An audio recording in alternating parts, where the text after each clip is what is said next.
नमस्कार। बहुत ही सुंदर सा प्यारा सा करवा चौथ के गीत लेके आगे बनिए। देखी जा, सुनी जा, बताई जा कैसन बा।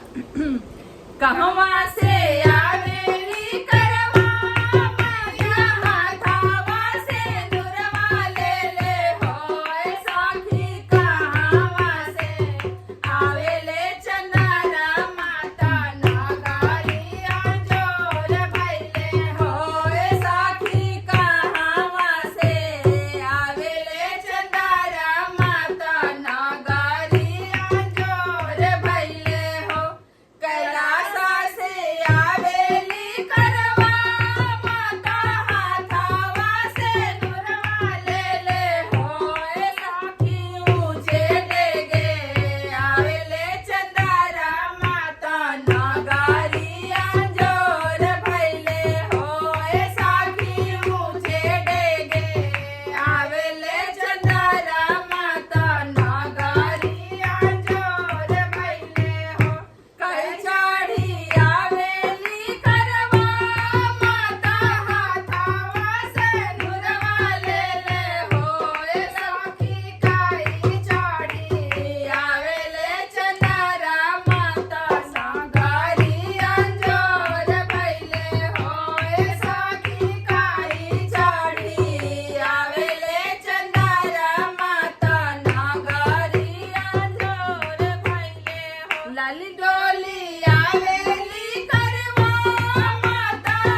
कमेंट में भर भर के बताई जा, खूब बताई जा। और चैनल पर नए बनी जा, पहली बार हमने के देखा नहीं जा तो सब्सक्राइब के बटन जरूर दबाई जा, ताकि आगे के गीत भी और लोग सुन सकी जा।